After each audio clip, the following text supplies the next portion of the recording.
Hi, I'm Izzi Basey-Fisher, and this is All in Yellow, a podcast dedicated to Norwich City Women and the Women's National League South East. And today I'm joined by... Hi, my name's James Doe. I'm an Actonians fan and volunteer. Okay. Thank you so much for joining me today. So we'll start by talking a little bit about the summer. So signings, been quite quiet, but departures and signings, what has gone down? Okay, well, I mean, publicly, I would say it's been quite quiet. We have quite a radically overhauled squad, and I would say, on balance, it's probably stronger than it was last season. But I can't really go into detail. I've been kind of told not to give away too much information about who we have signed. There's a couple of international players. Some more people have come in from overseas, and we struggled for strikers last season. We had a really good one who played her part against you at the Nest last season, but she left straight away for Wimbledon, and we didn't really replace her. But now we have 2 or 3 options up front, so hopefully we'll be a bit stronger. As for departures, there were two or three really notable ones that were sad to see go. We had Olivia Clement, one of our defenders. She went to London Bees. Prudy Todd-Bournemouth, one of our star younger players. She's gone to Durham's Professional Game Academy, so we're really proud of her for that. And Amber Dredge, who I think was almost ever present last season, she's moved on, and I'm not sure where she's gone. I think I heard maybe Luton, but I'm not 100% sure on that. So those are the main sort of ins and outs. Mm-hmm. So it's all sort of changed, but not really in the show of everything. But I suppose we'll all learn at the Nest on Sunday. I suppose. Yeah. It'll all be for us to find out and you to already know. But yeah. Well, something like that. I mean, I still haven't seen too much of them myself. So, because as I mentioned before we started the recording, we've had 2 or 3 of our pre-season games have fallen through. Our opponents have let us down. So I've only seen a couple of games so far, and not all of the players are available. So it'll be interesting to see what they do on Sunday. What were the levels like for pre-season? Were they strong teams, wins, losses? Yeah, it was a bit of everything, really. So we had a very close game with Dartford, who are Tier 5. Yeah. We had a draw with Ascot, who are Tier 4. And there was someone else. I can't remember. But yeah, it was like a win, draw, and a loss, I think. We beat Charlton. That's right. That was the win. So that was a really good one. But yeah, and then we had an in-house game the other night between the firsts and the reserves, which was a lot of fun. And the reserves got trounced, as you would hope. Yeah. So it sounds like you've had a similar, sounds like a better season in terms of pre-season than Norwich, but maybe.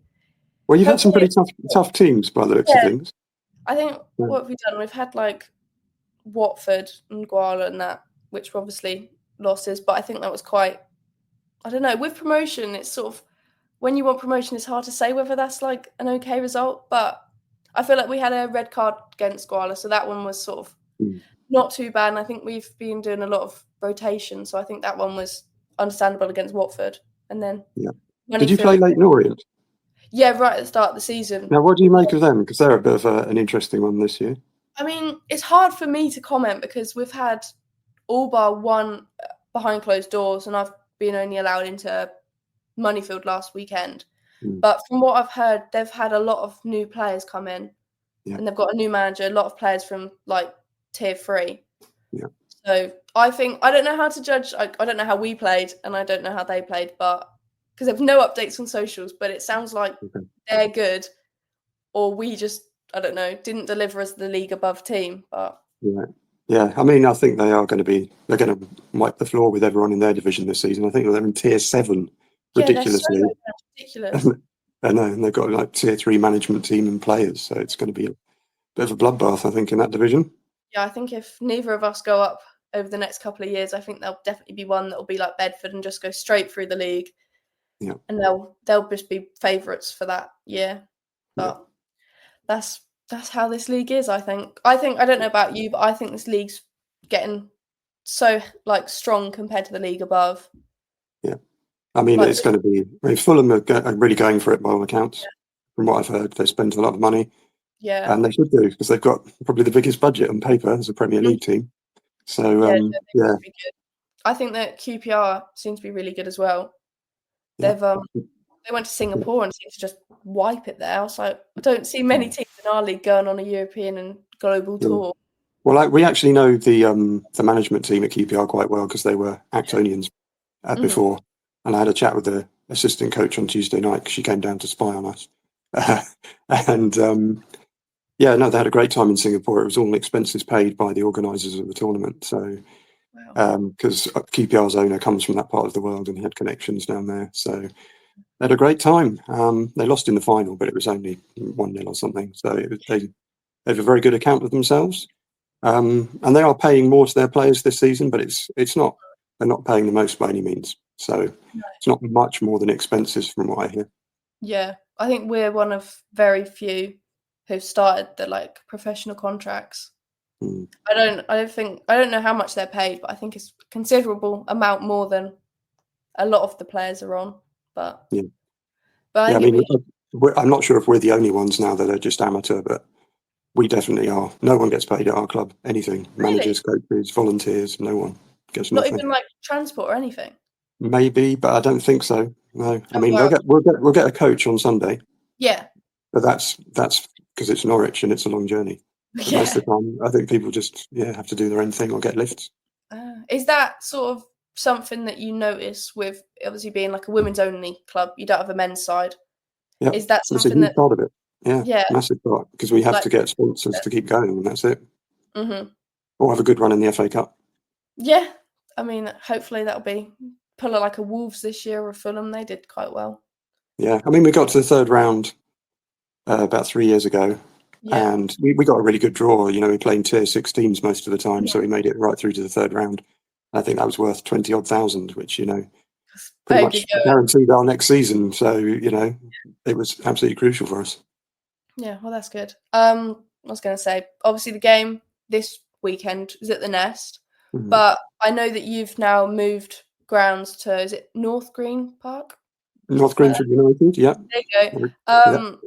How is that going to be? Because obviously, I know last year you were at the FA ground, and that was sort of like the Nest, lots of teams there. Yeah. So it's very similar to the Nest, but not quite as good. I mean, the surface, it's 3 or 4G, whatever it is, and that suits lots of styles of play. North Greenford United is very much not 3G. It's quite a bobbly pitch. It gets waterlogged quite easily in the winter. So that's going to present its own challenges. Maybe it'll be to our advantage because away teams won't be able to cope with it. So we always struggle for us. Yeah. So I mean, it was quite tough. They did a training session on it on Sunday, and it was not in great shape. But and there's 2 other teams in men's non-league teams ground sharing as well. So it's going to get really heavily used. So we'll see what happens. We used to play there a few years ago. Our first team were there before Rectory Park. So we'll see how it goes. But yeah, the winter, hopefully there won't be too many fixtures called off. I don't know, last season we had bad run in the winter. I think we could have prayed for a few called off, so might end up playing in I was really interested. Last season, what happened? Because at Christmas, you were nowhere, and then you ended up second. It was just how did that happen? I think it all, I talk to my dad about this a lot, and I say I think it fell apart at Cheshire when we drew there. And I can't remember if it was the game before, the game after, but Ellie Smith came off about halfway through, and obviously player of the season 2 years in a row, arguably one of our stronger players in the midfield. She came off with an injury, which she didn't come back till January, and I think that was a huge blow. And when she went, it was just injury after injury, and then obviously we had FA Cup, all of that, and I don't know, we lost it. I think that's when we sort of started to lose the league, was when we got a bit plagued with injuries and we were struggling for goals and form. And then all of a sudden, they all sort of came back and we were just let's go win everything. Yeah, it was amazing. How low did you go? It was about 7th or something. You were miles off. We were lower than teams. Because obviously when we started, me and Dad were we've got Bedford, Dulwich coming up. They both look quite strong. Obviously beat Dulwich opening game and we thought, this is really good. And then 3 months later, we're almost in relegation. I was like, God, if we continue this, I'm not even confident we'll do much at all. But it was definitely nice to watch us go back up. But then I think it's down to how close this league was. I think we worked out something at one point, the top 7 were 15 points within each other. And top 5 was a win and things like that. It was like ridiculously close. I think obviously it was us, you and Bedford at one point top 3, and I was like, if you lose, you're just dropping miles. Yeah. Yeah. Like, I mean, that first 3 or 4 months of last season, I think shocked us a lot. I mean, as a small club, I think we are, I don't think it's unfair to say we are probably the smallest club in the division. Yeah. Because we're the only independent women's one. And to find ourselves top after beating you that day was just like, what is going on? It was like nosebleed time. And we lost, they say we lost our striker and then we just couldn't win after that, which was really annoying. Yeah, no, I honestly think you could have put Bedford in for a real good run if you'd have kept up. Because like that game, we beat you in the cup, I think, and then you beat us in the league the next week. And I was like, oh, why have we got the good Actonians? Like some weeks you'd have weeks where I think, oh, they haven't, like, you're not as good as I thought. And then some weeks you turn up and I'm like, geez Louise, this is like team that could walk the league. And like, I think you had those weeks and I was like, oh my God, this team is like the team to beat, better than Bedford. But I think it came down to consistency, didn't it? We were not at all consistent. I think you had a week or two, and obviously losing your striker makes a huge difference. Yeah.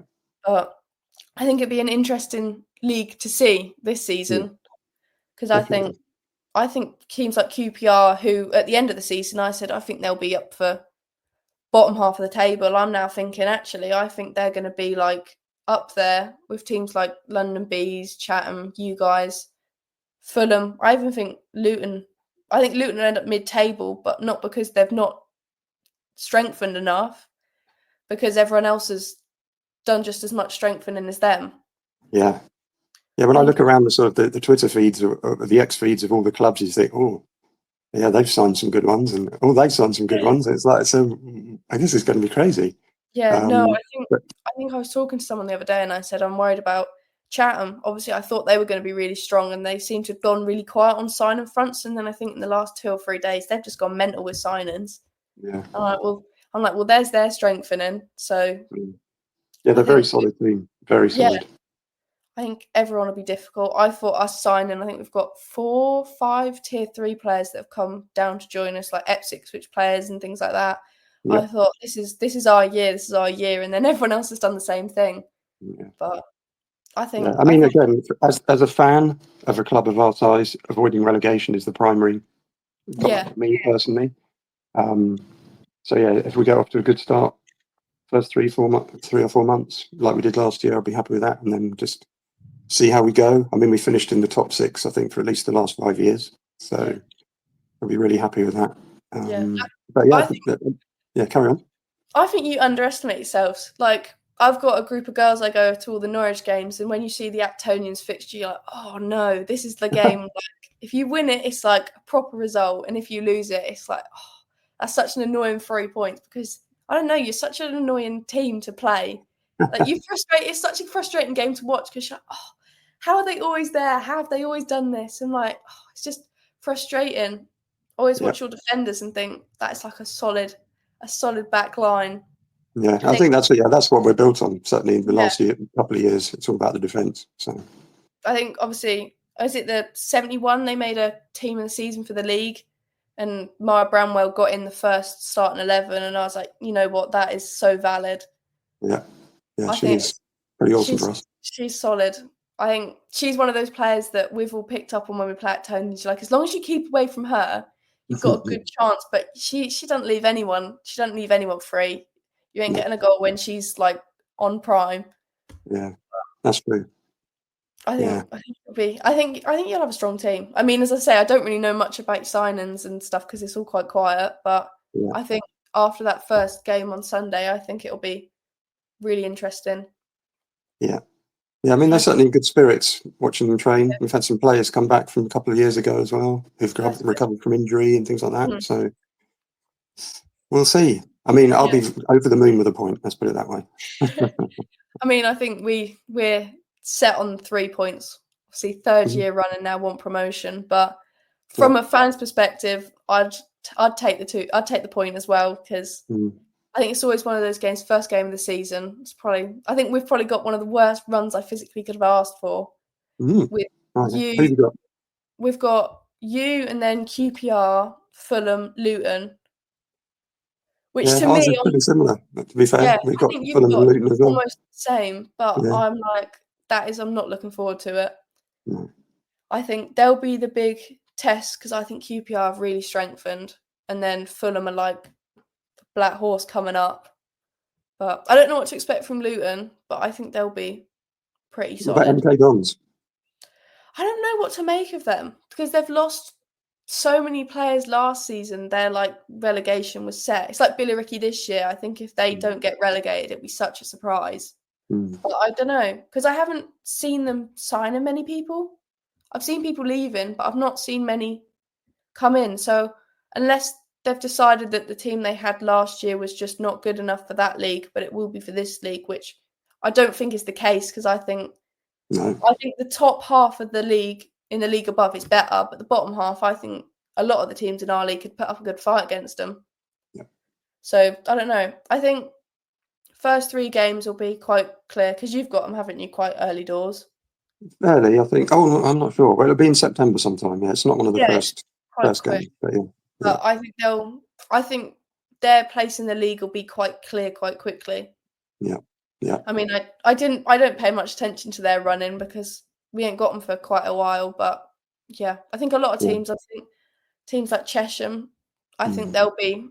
I think with the strength of the league, I think they'll either do really well or they'll show really quickly that they've not strengthened enough. Yeah, well, I was speaking to a friend who used to play for us last season. She's at Brentford now. Oh yeah. And they played them in a friendly on Wednesday night and beat them 5-0. Yeah, I think Brentford though are a really, really strong team. Yeah. Me and Dad have already said that we think they'll be the ones that come up next Yeah, year. I mean, there's been a lot of sort of chaos behind the scenes over the summer.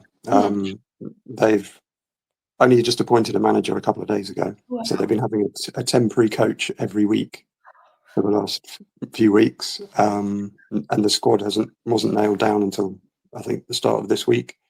Oh, wow. So, I wasn't aware of this. Yeah. So it's but yeah, they're still winning, so it doesn't really matter. Yeah, But, you're doing well.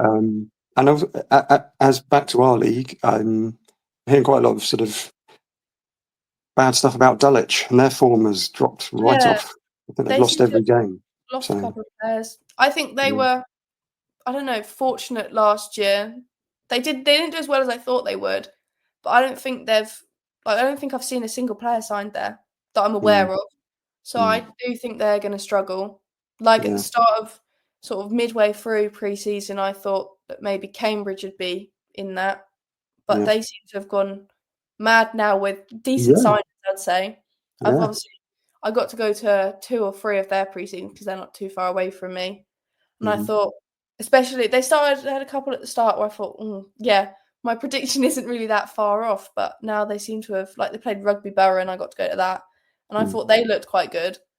I don't know if it'll be enough to challenge. I don't even know if I'd say the top 6 or if I'd say something like the top 8 are going to be close. But I think, that's what I think. I think everyone's done so much in terms of just to stay up. Like, they're the sort of signings that I'd say if you did them in the league above, I'd be saying, oh, they're fighting for promotion with the sort of the fact they're signing such stronger players. But I think this league I don't even think it's going to be about staying and getting there. I think it's going to be stopping relegation. Yeah. I wouldn't be surprised if we have poor form like last year, that we are in that relegation battle, really fighting for it. I mean, I'm hoping with the signings, we will prevent that. I think we've got a larger squad this year, but you never know these things because I think this league is like crazy competitive and very, very competitive and very high up. Yeah, no, definitely. I mean, I don't think there'll be a runaway leader. No. As there has been in some previous years. So, yeah. Yeah, I mean, I think it'll be I hope it'll be like Norwich, and then I think it'll be teams like Fulham, QPR, London Bees. And I think you'll be in there. But you sound less confident on that one. Yeah, well, I mean, it's just, because we are such a small club and we don't pay. And, like last year, if someone takes a fancy to one of our players, they can just walk in and waft a couple of £100 in front of them and they'll be off, or potentially that could happen because we don't have contracts or anything like that. So we are quite vulnerable. Do you find it hard? Because I'd have always thought, like, London-based club, I know you obviously stand alone, so there's not much money in it, but is it hard to get players even though you're from London? Well, no, I don't think it is because I mean, it depends who's in charge. I mean, we've got a relatively inexperienced manager. He's in his second season in Yeah. full sort of senior football, but he's doing a decent job. Yeah. Whereas our previous manager, who's at QPR now, he's so well connected. We used to have Japanese players coming in every season, all sorts of amazing players from all over, and he could, we had players coming in from Super League academies who were just suddenly. There's a girl who's just signed for Ipswich, actually, Sophie Bagent. We had her a couple of seasons ago for the last 6 games of the season because she was coming back from injury at Reading, and she scored 6 goals in 6 games from centre back. And she was just like she was a class above. Quite clearly on the pitch, she was a Super League looking player, and it was just like, wow. It just saw us. We finished 3rd that season. It was amazing. So. But yeah, it depends. But we get the players, even though we're absolutely hemmed in on all sides by QPR, Fulham, and Brentford. Yeah. This is our 11th season in this division. We've been in it longer than any of them, and possibly any club in this division. I think we might be the longest serving club in this division. You seem to be, whenever we look back on old seasons for Norwich, you're always up there, always about. Yeah. I suppose it just shows.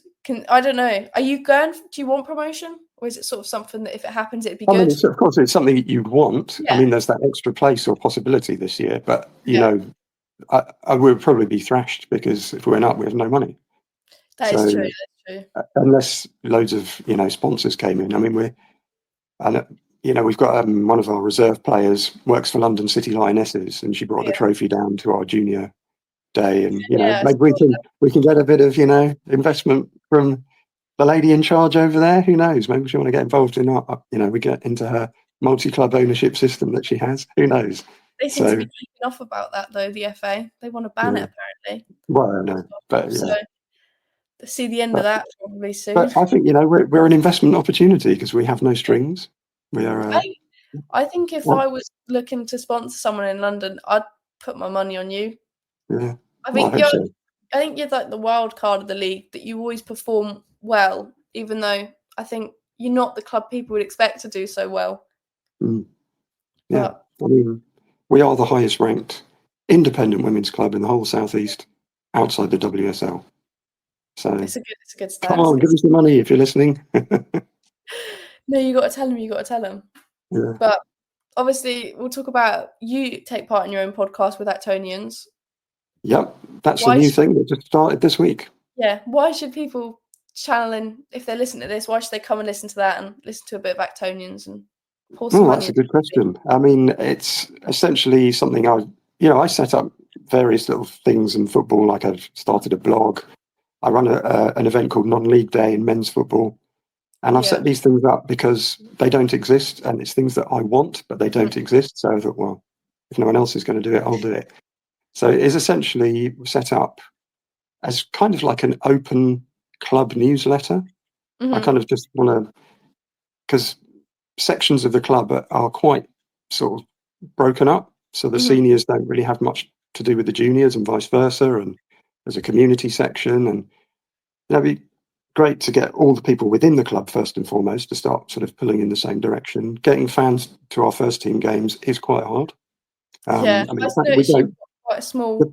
We do. Crowd. I mean, if we got 100, that would be a good day, a really good day. I mean, it doesn't help that we don't have our own ground, and it's not in Acton, the ones we use. It's North Greenford is, I don't know, 5 miles or so from Acton, which in London is quite a big deal because there's so many other things you could be doing. So that's hard. So we've got to try and work on building the fan base, and also, it's a chance to showcase the club to people who are not involved. That's one of the reasons I wanted to do the podcast, because no one's heard of Actonians outside of the women's game. No one knows we exist. Going back to the juniors again, I talk my kids play in the junior sides, and you talk to some of the parents there, and their jaws drop when you tell them how good we are, what level we play at. We've got these players, and they just have no idea. But at the same time, Brentford will put on a game at the G-Tech in Tier 6, click their fingers, hand out free tickets, and they'll fall over themselves to go. And it's like, it's just so annoying. I think It's if really you frustrating. did that, it wouldn't make a difference, would it? No, 'Cause no. it's all about the name and the fame, but Yeah. it's so hard when you don't. I mean, we're sort of lucky with the men's team, but I think we've got a decent-ish name because obviously of Ipswich. Ipswich have got a huge fan base, and they seem to always come at us now. They've got this big women's side and promotion. Mm. I think that's really helped us, but I always find it crazy when I talk. Like, I go to school and like tell people about football where I've been at the weekend, and none of them know anything. And Yeah. you'll say, "Oh, I played London Bees, I played Actonians," and they're like, "Is this a friendly? Is this a fun game?" And I'm Yeah. like, "No, no, no. This is actually a league full of teams that are actually good." Like, you Yeah. talk about all these teams, like had to educate people on Real Bedford and things. And the only teams they know are things like Luton and Fulham. Like, I told them Yeah. they were coming up, and they were like, "Oh, are they not in the WSL you talk about?" And I'm like, "No, No. no, they're like they're down there, but they're all good teams." And I'm like, everyone needs to know about these teams that aren't necessarily the big household name, like Norwich is sort of Norfolk's known. Yeah. I When mean, you I'd think, say you were arguably the biggest team in the division. yeah, Maybe Fulham, but they've got no pedigree in women's football. Well, not in the last few years. yeah, Going back a long time, they do. But yeah, I mean, Norwich have been around. I would say they're the biggest team in the division. yeah. I mean, I always talk about it, but obviously we've won. The women won it. It's almost like 50, 60 years ago now. Won the FA Cup. Yeah. But that's something people don't know about. I always think, oh, that's probably why people know about Norwich. And you say it, and people go, "You've won an FA Cup. Is this the men?" I'm like, no, no, no. The women have actually won the FA Cup. Yeah. But I don't know. I think we used to get more fans down at the Nest. We don't seem to get as many as before. We get like 300 now.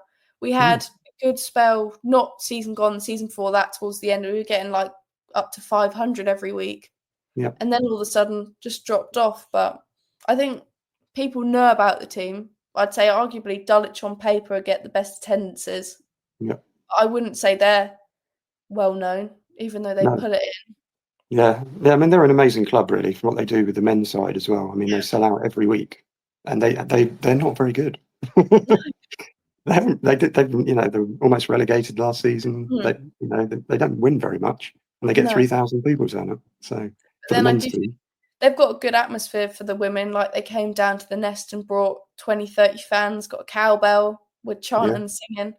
And I yeah, suppose that's probably what brings it in sometimes, is whenever I obviously like help organise with my group of friends, we've made some chants, sort yeah, of try and go around, talk to people. It's all quite friendly. We try and make it a bit noisy at the Nest to make it a bit of a wall, so people like you don't beat us and ruin our home streaks and things like that. But yeah, I think they're so known for.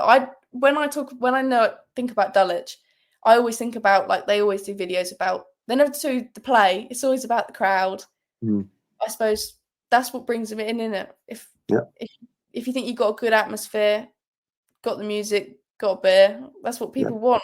And yeah. they'll, Well, apparently, yeah, we've got access to a sound system this year and a PA and all the rest of it. So we're going to really going for it. yeah. I mean, as long as you've got a better radio system than us, ours seems to always Oh, break. We okay. were halfway through announcement, goal scorer, and it's like cuts out. But Oh, I dear. think it makes a huge difference having, like, getting people hyped up for a game. I think you always listen, like they do the squad announcement, everyone cheers along. I think they're the sort of things that help make it more like we always say it's like family at the Nest. Everyone knows pretty much everyone, unless obviously you're quite new and then you don't really know anyone.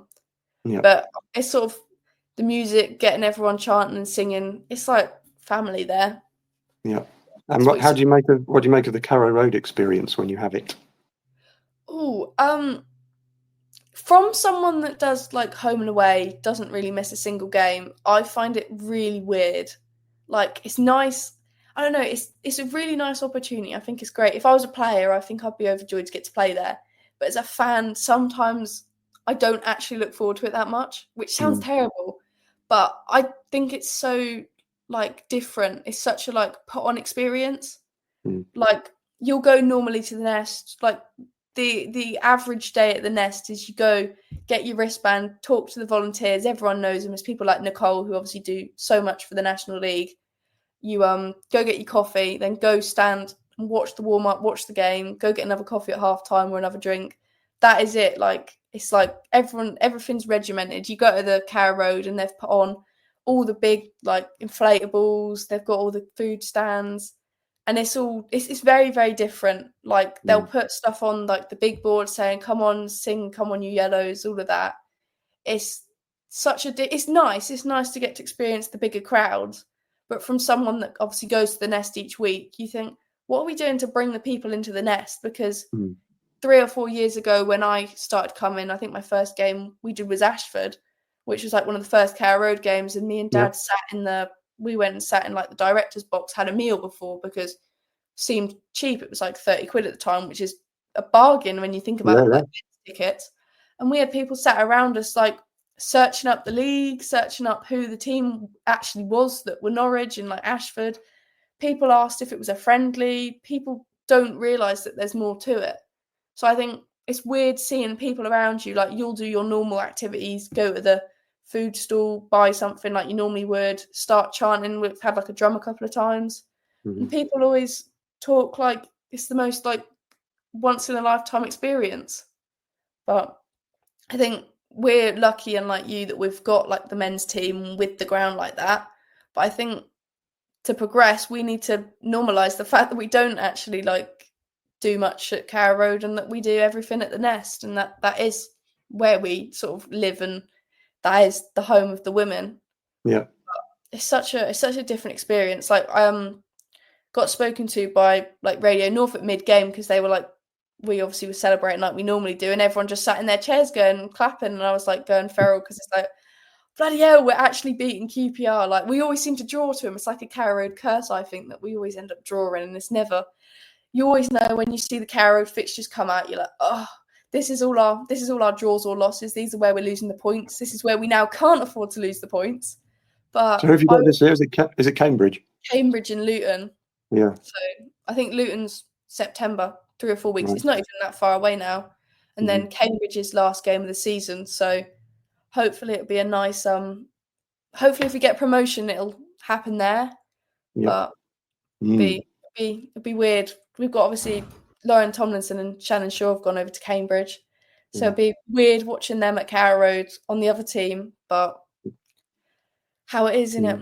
Yeah. No chance of Lauren Hemp showing up on Sunday? I don't know. She did. Well, I've seen on social media today she's back at Man City, done a sort of talk. So I'd say she's done with her tour of Norwich, but she obviously did her unveiling on the coach, and then she's done I can't think what it is. She's like a training day with the academy. People got invited and you could go. So I think maybe not. She seems to be back at Man City doing her thing there, but she did obviously the men's game, brought the ball out. So we'll go with no. I suppose they can't really regulate her too much there as well. It's not masses of security like at Carrow Road where you got everyone. But did you go to the Women's Euros by any chance? Yeah, I did 2 games. We did the group stage because at the time we didn't realise you got free transport, and we were like, oh, it's going to be such a fortune. But so we did Germany, Denmark, and then England, Netherlands, and then came back home for the rest of the tournament. Okay. Yeah, because talking of security, because I went to the opening day, Switzerland and Norway. Yeah. And my friend and I, who's German, we came out of the station at Basel, and we just started walking down towards the ground. We passed, it was the Movenpick Hotel, and the Swiss team bus was just parked there. We passed a lot of buses. They just walked out, and there was no security at all. There was no fences. Alicia Lehman came out. There was about 10 fans. She just piled into them and gave them all a big hug. And then everyone got on the bus. And we were just stood there taking photos. And it was like, this is bonkers. I mean, when we got the tram to the Germany game, we literally were driving alongside the German bus. But that was very like security. They had like a motorbike, cars either side. Like they were stopping when the tram stopped so that like they couldn't get ahead or anything. It was like proper secure. But I mean, I think security was interesting. I think getting into the stadium was like, they were like gender specific. They were like proper strict. Like we were going for the short queues and they were like turning us around because we were females and stuff. Like me and my mum turned around and things. So they were like, you have to go down the women's only queue. But I think once you actually got into the stadium, I thought they were just like, just come and sit and watch the game. Yeah. I mean, anyone. Yeah, in Basel that first night, it was so hot that my Yeah. friend and I, for the second half, we couldn't stay in our seats. We just went down and watched it from the concourse, and no one said anything. Lots of other No, people were doing it. It was no. like Well, we were free for all. when we went to Basel, we were behind the goal, sort of right up in the top tier, and there were seats sort of down the bottom. And we said, "What are the odds we just walk down there, like after half time, and see if the seats are still free?" But almost we didn't in the end because it ended up being quite a bloody good view. Got all the goals, nice angles and stuff. But I don't think they would have stopped us. You wandered around. When we went to Zurich, they had obviously it's like Women's Year, so there's more females, so they put in they had two men's toilets. One was behind the England fans and the other one was behind the Dutch fans, and somehow my dad missed it. Did the whole loop, walked all the way around the whole stadium, ended up in with all the Dutch fans with his England merch and stuff, and was just like chilling. But I think That's great.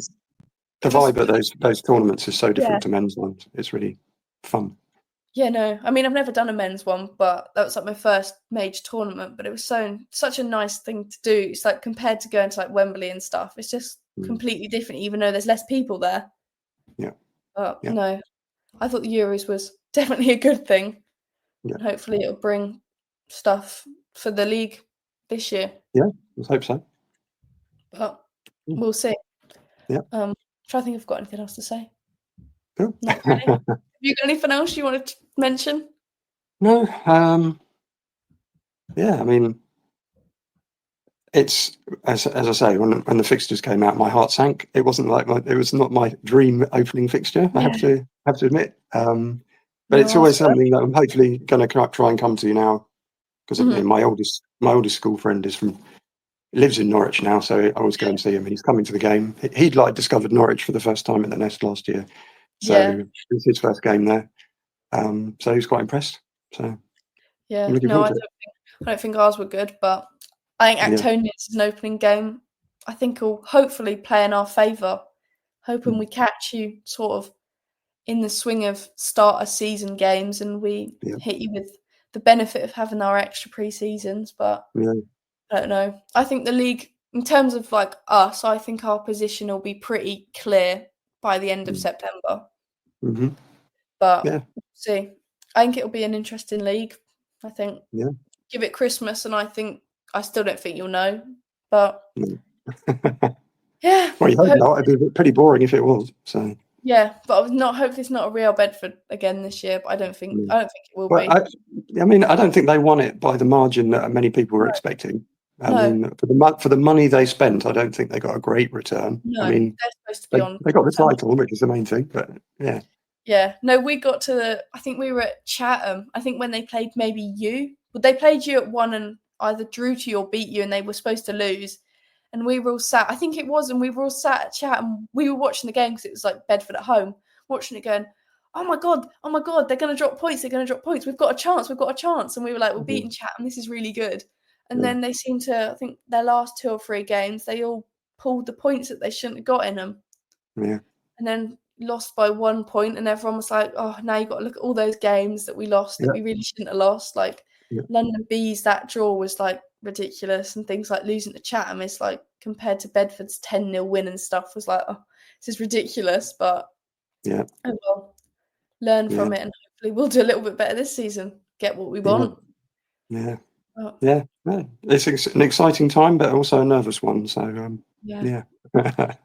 once it starts, it'll hopefully all be fine, and then I can know what's happening each week and hopefully predict the results, so I can feel more calm in myself. God, this week's a win, so we can chill. This week we're going to lose, so I'll be stressed. But it'll be fine. Cool. So, do you have a favourite away ground that you go to?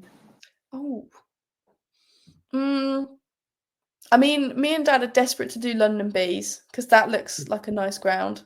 Oh, it's not great. It's not great, but from like outside, it's like a proper stadium, isn't it? Like a lot of them are obviously it isn't. So they play on a nest on the outside of the stadium. I didn't know that. It's like that. They used to, when they're in the higher division, they used to play in the main stadium, but they're stuck out in 3D now. See, that's what I don't know. I thought they still played with the full stadium and stuff. No. So I'll be very disappointed. And there's a lot of sort of disgruntled chat among myself and QPR fans that their ground that they use is actually allowed by the league, because I'm not sure it meets the grading really. Is it not? So it doesn't have clubhouse. It has one open terrace down one side. It's a bit rubbish. Oh, Yeah, well, spectators are only allowed on one side of the ground. now I feel slightly less disappointed that I missed our last two away games against them. But maybe I'm not so excited for that one. But QPR is always one I enjoy because it's always at Loftus Road. But they've moved our fixture to Hayes Lane this year, so be a new ground to explore. If Fulham would like to play the men's ground, that'd be great. Nice game, but that'd be a good one. Yeah, we'll see. I don't Stadium know. MK they're using, aren't they? That'd be a good one. Yeah, they're supposed to actually be using that. They cancelled that for our game last year, but I don't really have one I enjoy going to. I always think St Neots is quite nice. And Sudbury's always nice. It's sort of like proper ground. Chesham's quite nice in the hills.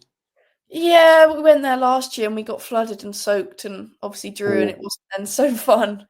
I always prefer grounds where we have a better record because at least you don't have to stress while you're at the game. But no, I want to do Dulwich because I missed that last year. Not because I think it'll be like a wow. It's not like the most wow stadium, but I think it'll be fun with all the fans. Seeing their very small crowd come over to us, I think seeing them in full force will be a good atmosphere. But I don't know. I don't have one. Do you have one that you really look forward to just going to? Well, yeah, Chesham's quite nice if it's a nice day. Although it's a bit ramshackle now because I hadn't been there for about 30 years. I used to go and watch the men's team occasionally, and it was a bit of a state, but it's still a nice place. The Neots is really easy to get to because I go on the train and public transport, and it's right there. So that's a good one. The one I don't like going to is Hashtags Ground at Aveley. That's an absolute pain to get to. Wimbledon was quite good because they always put it on Plough. Will often put it at Plough Lane. Yeah, we played there a couple of times. Last 2 years ago, that was a pretty good game. Yeah, so that's quite a good one. So I'd be interested to see Stadium MK. I think the Luton ground is going to be hard to get to, or a bit of a pain. It'd be nice to play it at Kenilworth Road, but I don't think they will. Oh, that'd be amazing. But I don't think that's going to happen. I mean, with their new ground built, it'd be one I'd like to get to. It's like Everton. I was going to try and get to that last season, and it just never lined up. So now they're playing at Goodison. That's like a relief that I've not missed that ground. But that's really good. I can't see myself going to a Luton game randomly. Norwich men haven't got them really lined up. If I could get the away game, it'd be nice. But tickets are always impossible. So if they fancy playing at Kenilworth Road, the women, I'd be so down for that. But you never know. Yeah, amazing. I've never been to Kenilworth Road. It's just one of those things that never happened. But I've been to loads of other grounds, but not that one. So it's weird. So that would be good if they did put that on there. So you travel with your dad in the car, is it? Games? Me and Dad do them, and then obviously I've got a group of girls I usually go with. So if they fancy coming for the journey down, they'll come along, sit in the car. Cool. But me and Dad do everything. We do everything. The games people don't want to come to, like Southampton, we're down there. Nice. I think it's just our thing though. We've always, not always done it, but for the last 2.5 years, that's been our Sundays. Oh, what are you doing this Sunday? I've got football. No buts. That is football. So one of the games I've enjoyed seeing as a neutral in the last couple of years was your match at Wimbledon, season before last, where you scored 2 in the last minute. Yeah, and you got 2 in the last minute, pretty much. So that was really amazing. I think that's probably one of my favourite games I've ever been to. It's just such an iconic game to me. We were all bored because they put a coach on. That was the first coach they did, but we drove because we were we were going anyway. We didn't want to take up a spot on the coach, so sitting there watching, thinking, "Oh, I'm so glad we're not on the coach. This has been a boring drive home." But then, not even 5 minutes later, 10 minutes left in the game. Oh, we're drawing. What the heck's going on here? I think it was probably one of my favourites. I always find it funny that me and my dad are in the back of the Norwich goal highlights cheering. I think that always makes me chuckle because it just shows I was so happy. I was like, this is bloody brilliant. This is bloody good game. Obviously, were you behind the goal for the equaliser? Yeah, sort of slightly to the right, but because I've got a video on my phone of that goal from behind. Was it Freya Simmons who took the free kick? I think it was her. Yeah. because then you don't forget when it's her, because she's the standout player in pretty much every sense. Yeah. So I've got a video of that. So no, I obviously didn't get it on video because I was like too like, oh, this is nothing's gonna happen. But I've got the screen recordings from the highlights on the Norwich City socials, and they are probably my favourite goals because they were sort of bang on plain on goals, weren't they? But like sort of this situation makes them that much better. Yeah, that was really good. Yeah, actually, apparently on Sunday I've just got a message from our chair saying that I am going to be going on the coach with the players. So that's pretty amazing. That shows what kind of club we are. We don't have huge hordes of people going around. So there's space for me on the coach. So that'd be quite fun. Yeah, but only if we get slaughtered, that's going to be a terrible journey back. Yeah, that'll be a bit of a boring one back, a bit awkward. But you got hope. I mean, as I say, I always think when you turn up, you're like a force to be reckoned with. I wouldn't want to play you on your days when you're like prime Messi and Ronaldo on the pitch, sort of. When you do really go for it, because those days, I just don't think anyone's getting near you. Like that one where you beat us, I thought, oh, just be like last week, plain and simple, and it's like a completely different team come batter us. Same team. I mean, we were hanging on a bit, to be fair, in that game. Our keeper had a pretty good game, but Amara was very busy. But it got us over the line. So, but that's what it needs. I think they're the sort of games that, had it been the other way around, would not be in this league anymore. If we'd have lost the cup, I think when we went so far in the cup, I think that made a difference to us. Like, see, travelling to Cheltenham, travelling to Southampton, all these teams in the league above and stuff, academies, change the grounds, journeys and stuff. I think they all played into us not getting up. I think if we'd have got knocked out right at the start and all of it, FA Cup, even if we did not in the County Cup this year, I think that'll make a huge difference. But I think they played a huge part in us getting knocked out of that. But which PGA teams have you got in the League Cup? We haven't got one somehow. No, we've got Peterborough, Cambridge United, and Bedford, which I think is, I don't know. It's a very tough group. I thought, when I first read it, I thought Brilliant will come second. I thought, because we're usually on paper better than Cambridge and obviously Peterborough league below. But no, same league. They are our league. Yeah, it's a Midland league, aren't they? Yeah, always do actually quite well. But we thought, me and my dad always say, like, when they announced the first and second playoff, we were like, oh, brilliant. I think if we finish second, that's ours to lose. Because I always think we've got one of the strongest leagues in our tier. But saw Cambridge play Peterborough and they knocked them out of the park. They were like so much leagues ahead of them against Cambridge. It was like watching us play teams in the league above. You just think there's such a difference. But then speaking to people, they've said that wasn't their strongest team. That was like new signings people weren't about. Obviously, Lauren Webb, their keeper, hasn't played most of pre-season, and her coming in against Rugby Borough was so clear that she's their first choice and things. But she's really good. Really rate her. She's an incredible keeper. But I think that game, obviously they had all the fans. They had so many fans come down, but it's a local game, innit? So it's hard to judge whether they do that every week. But no, I think we've got hard. Seeing some other people's leagues, I think we've got not a great league. I'm like, oh, this is going to be terrible. But I think it'd be fine. But the away games would be nice to go to. One question: would you prefer to be in the Midland division?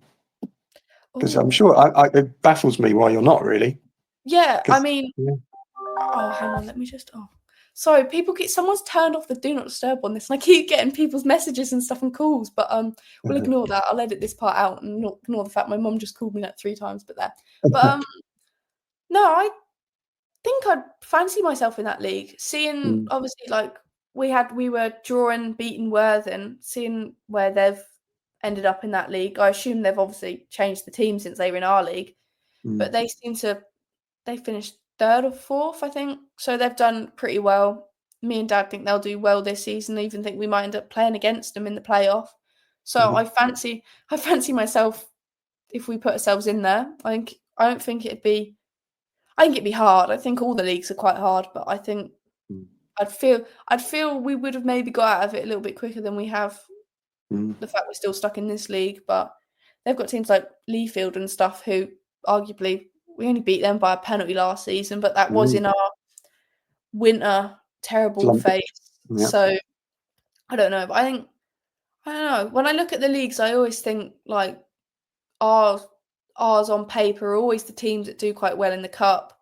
Always seems to be close. Like when you look at the other leagues, they've got a clear winner like Bournemouth. That's like they were like that was it. But I look at our league and I never say they're winning the league this year. Like I'm looking at it going, there's 5 or 6 teams that I'd like there, and that's even before you like think of any teams that might have a surprising season. Like Chesham, I'm like I've counted them out, but what's to say they turn up and decide to like batter us all and do really well and have a great season. So yeah, I mean their season last year hinged on signing a goalkeeper, as far as I'm concerned. Yeah, I mean they brought that lady in from Tottenham, and they signed someone yesterday in goal, I think. So yeah, who knows? No, they seem to just pull through when it was needed, whereas London Sea would seem to not really do much. So I mean we put 9 past them when we played them at home in the autumn, and then lost 1-0 in the away game. It was mental. Yeah. I don't know. We had some weird results against low table placed teams, but I don't know. I think that's what this league's like weird for. Like when we played Chesham, we drew. Seaward, we only beat them 1-0 away, and you think, how did we finish so well? But then you think, actually, no, this league is just that unpredictable that we could beat you 10-0, and then lose to the likes of Chesham, and you think, actually, I'm really not that surprised. Because it's like that would be quite a shock. You'd be like, seriously, but it's just so unpredictable that you think anything's possible in this league, which I don't think is the case in like the Northern League, Southwest, all of them. I don't think they're so unpredictable. I think I probably couldn't because I'm not too knowledgeable on every single team in other leagues, but I think you could put a decent prediction together quite quickly of each game week, who's going to win, who's going to lose. Like I'm looking at our league, like for this week's matches, and I'm thinking, I ain't got a clue what any of the scores are going to be. I don't know what the score's going to be for us. I'm like, I'm a bloody Norwich fan. I'd like to say I'm pretty knowledgeable. I ain't got a clue what's going to happen. So I just don't know. I think it's so unpredictable. Like all these teams, like Cambridge have got Fulham. I think Fulham will win, but I don't know if they'll batter them. I don't know if they'll be a narrow win, and I don't know. You could turn around and they draw, and I think actually, not surprised. Yeah, Cambridge are a very unpredictable team. They can just pull out a result from nowhere. I think they gave Real Bedford quite a hard time last season. I think they drew with them, didn't they? So they did. It was a good result for us, but if we beat Bedford, it could have been a different story. But I mean, again, they beat us 5-1 on our own pitch. It was an absolute horror show. I think 2 years running they've done that to us now. Yeah, but then we beat them when we played them away. So they caught us. I think they caught us a bit off guard though with our what's it called, away game, because we ended up playing at the Bedford Blues ground and they moved it to like a 4 p.m. kickoff, and I think that makes such a difference. It was because they had a game before, like we were turning up and the players were coming out to the pitch, and the match before the people were still in like the pub and the clubhouse and all of that, like talking and stuff, like they'd just finished. So I assume that was probably why, because it was a bit late last minute. But I think those sorts of games getting moved and stuff makes a bit of a difference. Like I say, Carrow Road playing there makes a difference for us, but I think you never know. But cool. Wow. Is that all? Yeah, I think that'll do. Right. So this has been All in Yellow, and I've been your host, Izzy, and you've been... And I've been James Doe from Actonians. Okay. Well, thank you for having you, and we'll see you next week. God, if I can turn it off.